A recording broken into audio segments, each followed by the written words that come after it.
Good morning, everyone. Welcome to the First Unitarian Society of Milwaukee. I'm Bob Balderson, and I am perfectly delighted to serve as your worship associate today and to welcome you fully into our beautiful space. We welcome people of all genders, sexualities, ages, races, ethnicities, histories, and bodies. We welcome your mind, your heart, and your spirit. We welcome all you are bringing with you today and all your heart longs to set down. We welcome all of you.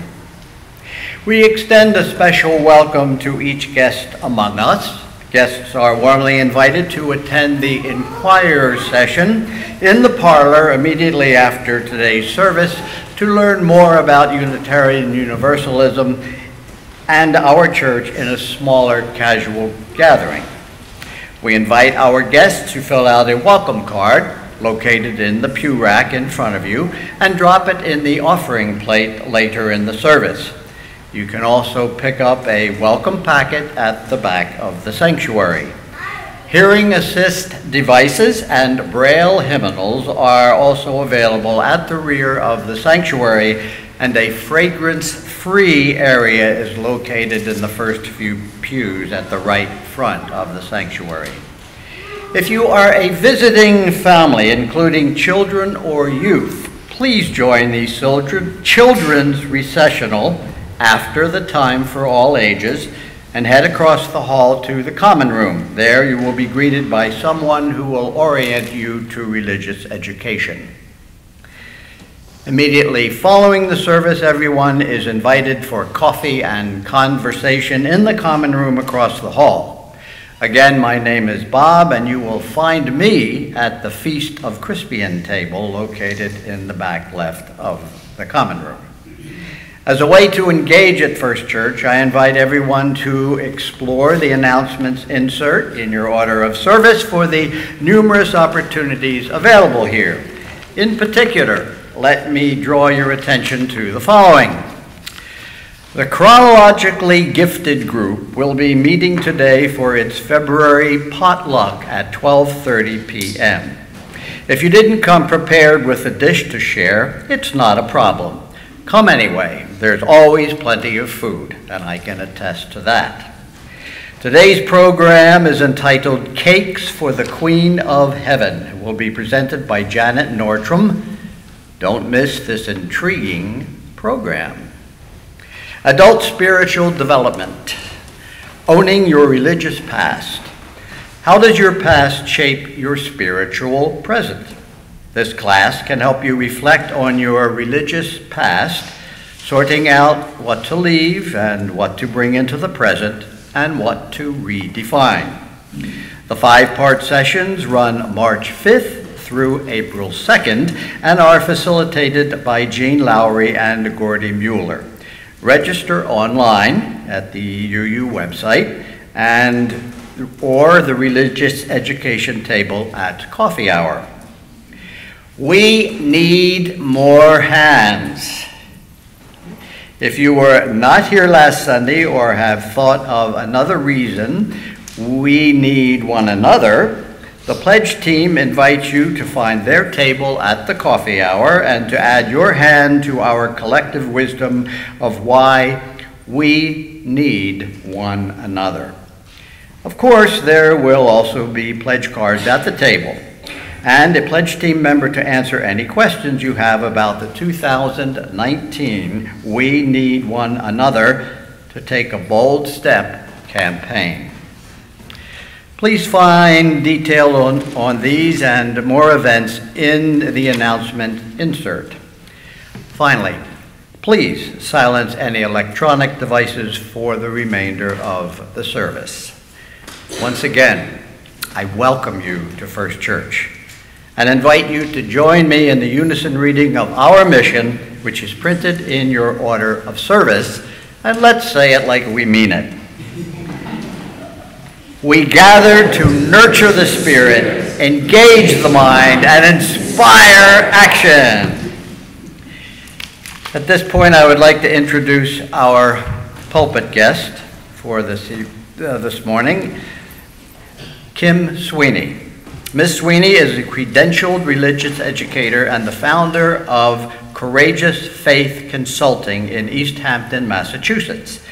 She worked for 7 years as the lead for faith formation and the UUA's New England regional staff team.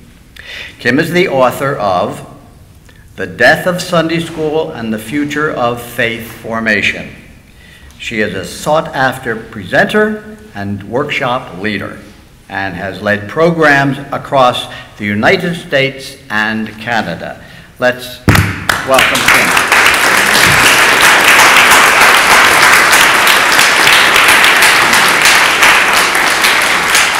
At this time, I'd like to invite Jerry Piercy to come forward and light the chalice.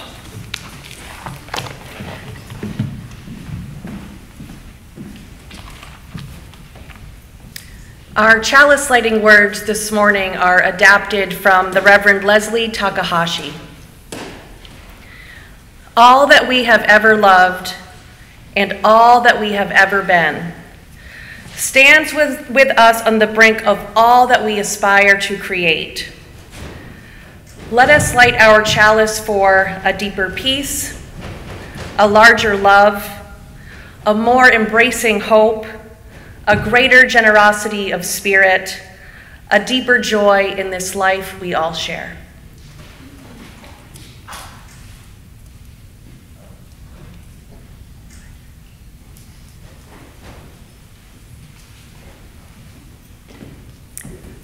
I invite you to rise in body or spirit and join us in singing hymn number 3.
Since we are a flexible people, we're going to change it up a little bit this morning and depart from your order of service for just a moment. We're going to change up our time for all ages, and I would like to share with you a pep talk for teachers and learners of all ages that was written by a 9-year-old boy named Robbie Novak, who some of you may know from the YouTube as Kid President. Robbie says, "It is time to get our learn on, and we've got a lot of learning to do. I don't know it all, but I do know a few things. First, there's science. You're here, you take up space, and you matter. It's just plain science. Then there's history. We have to study it so we don't repeat it. We can't just study history, though. We have to make history. And history is made by ordinary people. Ordinary people like you and me and even Bob. The world's greatest thinkers, Confucius, Albert Einstein, Beyonce. They put their pants on one leg at a time, just like the rest of us. Life is school, and you have to show up. You can't just sleep in. You can't always be late. It's like Walt Whitman said, YOLO.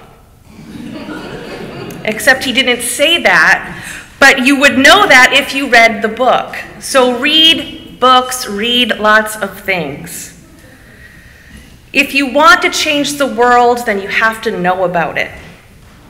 What if Shakespeare never went to school? His plays would be even more confusing. To be or not to be? Is that the question? I don't know what a question is. I never went to school. But help me out here. I've got a question for you. What are you teaching the world?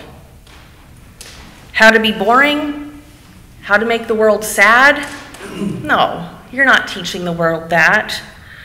We are teaching the world what it looks like to be awesome. No matter who you are, somebody is learning from you. Everybody in this space is a teacher and a student. So look for the awesome. Teachers are seeing things all over the place. They see the not so fun things, like when somebody is running in a hallway, or if you're talking or passing notes when you shouldn't be. But they also see the person that we can all be someday. A writer or a speaker like Martin Luther King. So teachers keep teaching and students keep studenting. Here's to the teachers among us that see the awesome. This is for teachers everywhere. The 3-year-old that teaches us awe and wonder. The 10-year-old that teaches us every name of the stars in the sky. The teenagers that teach us about community organizing. And the adults that are teaching us every day as well. So share with them. We have to make the world awesome. Somebody is learning from you. So get your learning on, let's make some history, and keep on teaching and studenting in the week to come. We invite our children and teachers, which is all of us, to join in singing verse 1 of the hymn, More Love Somewhere. It's number 95 in your hymnal. And then our children and teachers will proceed to their classes as the congregation continues to sing you on your way.